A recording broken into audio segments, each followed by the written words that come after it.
हिंदी साहित्य की BA secondary की क्लास है, पेपर सेकंड है। नाटक का नाम है रक्तध्वज। हम इस नाटक को पढ़ चुके हैं। आइए अब आगे शुरू करते हैं। पिछली क्लास में हमने पढ़ा कि गोविंद स्वामी जो आदिवासियों के मसीहा हैं, वो आदिवासियों को जागरूक कर रहे हैं, संदेश दे रहे हैं, उपदेश दे रहे हैं। मांस न खाने की बात करते हैं, शराब छोड़ने की बात करते हैं, नशा नहीं करने की बात करते हैं, चोरी नहीं करने की बात करते हैं। सारे आदिवासियों से कहते हैं कि हम बेगार भी नहीं देंगे। तो आदिवासी कहते हैं कि हमारे दादा के दादा, हमारे दादा परदादा बेगार देते आए हैं, हमारे बासु के बासु यानी दादा परदादा बेगार देते आए हैं, बेगार तो देनी पड़ेगी, वो लोग हमें मारेंगे। तो बोलते हैं कि कोई बात नहीं, मारेंगे तो कितनों को मार लेंगे। गोविंद स्वामी समझाते हैं कि कोई बात नहीं, मारेंगे तो कितनों को मार लेंगे, सबको तो मारेंगे नहीं, और सबको मार देंगे तो राज्य किस पे करेंगे भाई, हम सबको मार देंगे तो राज्य किस पे करेंगे। तो समझाते हैं कि वो हमें सबको नहीं मार सकते, वो डरा रहे हैं और इस डर को हमें दूर करना है। जब ये डर दूर हो जाएगा तो हम विजय प्राप्त कर लेंगे उन पे, और सभी इंसान बराबर है, ना कोई छोटा है ना कोई बड़ा है। अब आगे देखते हैं।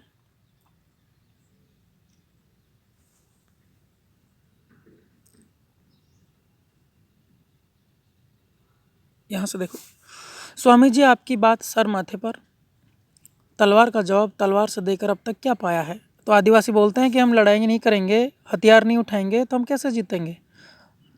तब गोविंद स्वामी समझाता है इनको कि ईंट का जवाब पत्थर से देने से और तलवार का जवाब तलवार से देने से किसका भला हुआ है, किसको क्या मिला है। क्या तुम्हें आज़ादी मिल सकी, क्या तुम्हें 2 जून की रोटी मैसर हो सकी। 2 जून यानी 2 वक्त, क्या तुम्हें 2 वक्त की रोटी मिल सकी। हाँ, क्या बच्चों को पढ़ने की इजाज़त मिल सकी। ये वो ज़माना था जब बच्चों को पढ़ने नहीं दिया जाता था, खासकर अवर्ण समझे जाने वाले बच्चों को, समुदायों को, समाज को पढ़ने की इजाज़त नहीं थी। क्या पाठशाला खुल सकी। इन सब सवालों का एक ही उत्तर है, जवाब है नहीं। यह बात तो एकदम बरोबर है, बराबर नहीं, बरोबर। ताकत में तुम उनका मुकाबला नहीं कर सकते। गोविंद स्वामी समझाते हैं कि भाई तलवार से जवाब दोगे, तीर से जवाब दोगे, ईंट का जवाब पत्थर से दोगे तो पार नहीं पड़ेगी, हमें अहिंसा का रास्ता अपनाना है। और आप सभी जानते हैं कि गोविंद स्वामी गांधी जी से भी प्रभावित थे और अहिंसा के सिद्धांत से भी प्रभावित थे। उनको फिरंगियों की मदद भी मिल रही है। उनको किनको, राजा लोगों को। तो उनको फिरंगियों की मदद भी मिल रही है और उनका ताकत में हम मुकाबला नहीं कर सकते। डूंगरपुर का महारावल अब नाम का महारावल रह गया है, असली सत्ता किसके पास है, फिरंगियों के पास में। और फिरंगी यानी, फिरंगी किसको कहते हैं,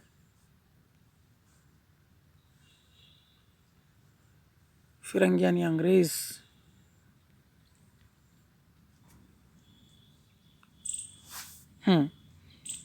राजा फिरंगों की हाथ की कुठपुतली है। चारों ओर निगाहें दौड़ाकर देख लो, समझ लो, तुम्हें अपना कोई नज़र नहीं आएगा। तुम लोग एकदम अकेले पड़ गए हो, तुम ताकत से उनको नहीं कुचल सकते। सत्ता को ताकत से नहीं कुचला जा सकता। फिर हथियार उठाकर भी तुम उनका क्या बिगाड़ लोगे, राजा का, डूंगरपुर के महारावल का, और अंग्रेज़ों का क्या उखाड़ लोगे, क्या बिगाड़ लोगे। यह भी एक रास्ता है, हथियार वालों के सामने निहत्ती फौज। ये एक रास्ता, बहुत अच्छा रास्ता है अहिंसा का, कि उनके पास तो हथियार हों और हम निहत्ते रहें। ऐसी फौज जिसने हथियार कभी नहीं उठाए और जीती भी है, कि हथियार नहीं उठा रहे, उनके पास हथियार होंगे, हम निहत्ते होंगे, लेकिन फिर भी अहिंसा के सिद्धांत से हम जीतेंगे। तो आदिवासी पूछते हैं क्या ऐसा संभव है। उकाशा, स्वामी जी जगह जगह पद यात्रा इसलिए कर रहे हैं कि वे हम सबको एक सूत्र में बांधकर सबको जीने का मकसद समझाना चाहते हैं। प्यार को काटने मारने वाला हथियार अभी तक कोई ईजाद नहीं कर पाया है और शायद आगे भी नहीं कर पाएगा। गणेश पूछता है कि क्या ऐसा संभव है कि बिना हथियारों के कोई जीत सके? तो रुकाशा बोलता है कि हाँ, ऐसा अस्त्र, ऐसा हथियार है प्यार, और प्यार को काटने वाला आज तक कोई हथियार आविष्कृत नहीं हुआ है, ईजाद यानी आविष्कार नहीं हुआ है उसका, और प्यार से हम किसी को भी जीत सकते हैं। द्वितीय बोलता है, हमें तो विश्वास नहीं होता कि हम ऐसा कर सकते हैं। सुवान, यदि ऐसा हो गया तो? रुकाशा बोलता है, ऐसा हो गया तो गजब हो जाएगा, यही ना? पर ऐसा होगा क्या? विश्वास ही नहीं होता कि ऐसा होगा। यदि ऐसा हो गया होता, और ऐसे यदि ऐसा हो गया तो गजब हो जाएगा, यही ना? पर ऐसा होगा क्या? सबको संशय है, सबको शंका है कि क्या हम प्यार से जीत सकते हैं आतताई सत्ता को, जुल्म करने वाले लोगों को, अत्याचारियों को? क्या हम प्यार से जीत सकते हैं? शंका है। स्वामी जी, इन लोगों का मन नहीं मानता, कभी मेरा मन भी नहीं मानता था। रुकाशा बोलता है, इन लोगों का मन नहीं मानता कि हम जीत जाएंगे प्यार से और बिना हथियार के। तो गोविंद स्वामी कहते हैं कि कभी मेरा मन भी नहीं मानता था, एक टाइम था तब मुझे भी ये लगता था कि प्यार से मैं किसी को नहीं जीत सकता और केवल हथियार से ही जीता जा सकता है। कुरिया पूछता है, फिर कैसे माना? कैसे आपका मन माना कि प्यार से जीता जा सकता है? गोविंद स्वामी धीरे स्वर में बोलते हैं, अचानक बैठे बैठे ये विचार आया कि पढ़ूं। कैसे और कहाँ पढ़ूं? कौन पढ़ाएगा मुझे? क्योंकि इन पढ़ने की तो इजाज़त केवल सवर्णों को है। यहाँ है कौन पढ़ा लिखा? सब तो अनपढ़ है, मुझे कौन पढ़ाएगा? दूर दूर तक कोई पाठशाला नहीं है, स्कूल भी नहीं है, कहाँ पढ़े? अब आप लोग सोचो कि आप पढ़े लिखे नहीं होते तो आपका कितना दिमाग काम करता। क्या आप जो आज सोच पा रहे हो, आज जो कुछ हो, उसके पीछे आपकी शिक्षा ही मूलभूत कारण नहीं है? अगर शिक्षा नहीं होती तो आप जो इस मुकाम पे यहाँ खड़े हो शायद नहीं हो पाते, और आप अंधविश्वासों में घिरे होते और आपका हर कोई शोषण करता। एक पढ़े लिखे इंसान का कोई शोषण नहीं कर सकता, ये बात फैक्ट है, तय है। तो विद्यार्थियों को ये सोचना चाहिए कि उस ज़माने में जब स्कूल नहीं होते थे और पढ़ाई केवल पाठशालाओं में होती थी और वो भी सवर्ण बच्चों के लिए थी, तब एक बड़े वर्ग के लिए अशिक्षा कितने बड़े पिछड़ेपन का कारण था। अशिक्षा के कारण ही उनका शोषण होता था। और गोविंद स्वामी उनको पढ़ने की बात करते हैं, पढ़ाने की बात करते हैं, जागरूक करने की बात करते हैं। दूर दूर तक पाठशाला नहीं थी, फिर हम लोगों के लिए पढ़ने का निषेध अलग कि ये लोग पढ़ नहीं सकते। शास्त्रों में लिखा है कि दलित वर्ग नहीं पढ़ सकता। सोचता था कि ऐसा क्यों है, शास्त्रों में ऐसा क्यों लिखा है कि ये लोग नहीं पढ़ सकते।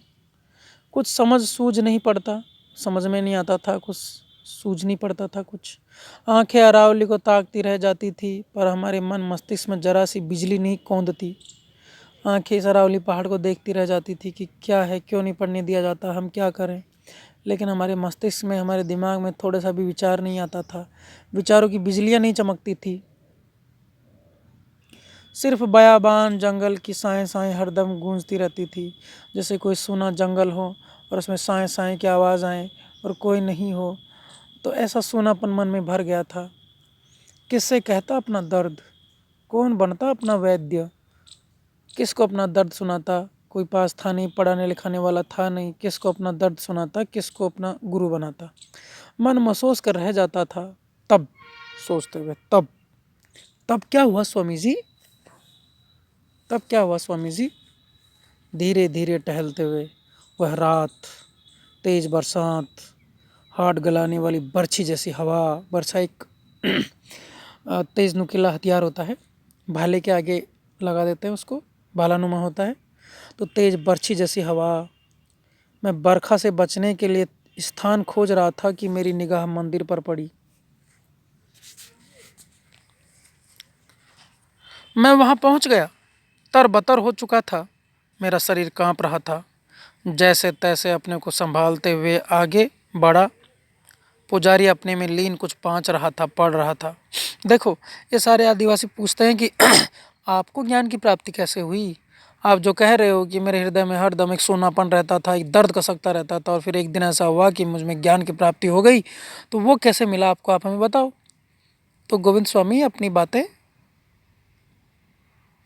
अपने बोध जागृत होने की कहानी इनको बता रहे हैं। बता रहे हैं कि एक दिन बरसात थी, तेज रात थी, बरसात थी, मैं उसमें भीगा हुआ था। मुझे एक मंदिर दिखाई पड़ा और मैं वहाँ गया तो वह एक पुजारी कुछ बाँच रहा था। मैं सम्मोहित सा खड़ा हुआ सुनता रहा। पोथी के पन्नों से उठने वाली आवाज़ मेरे तन मन में समाती चली गई और मैं वहीं बैठ गया।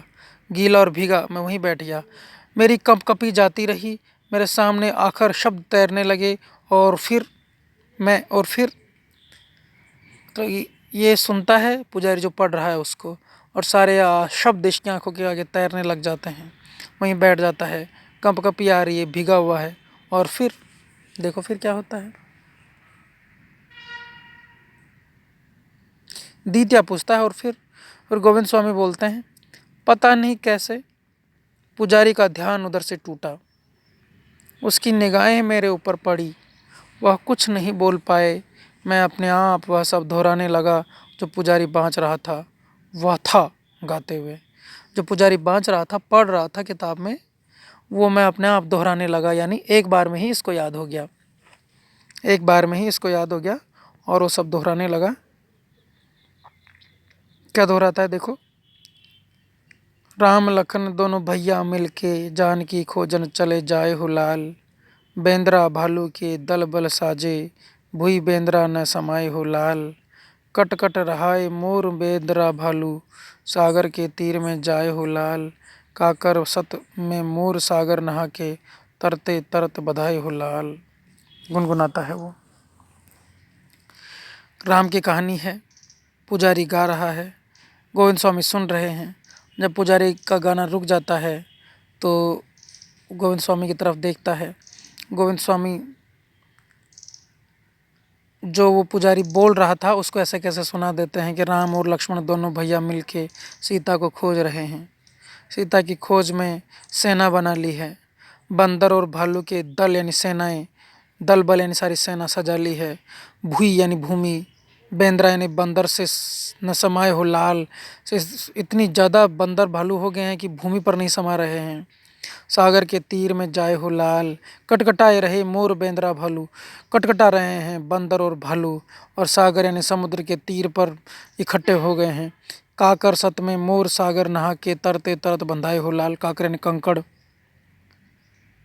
सत में यानी सत्य में, सागर नहा के तरते तरत बंधाए हो लाल। कंकड़ पत्थर जोड़ के ये जो तैर रहे हैं उससे बधाए हो लाल, यानी बांध लिया है सागर को, और कंकड़ सारे सागर में तैर रहे हैं और उनसे एक समुद्र सेतु बना लिया है और बंदर और भालुओं की सेना चली जा रही है। गुनगुनाता है, चले जाए हो लाल, चले जाए हो लाल।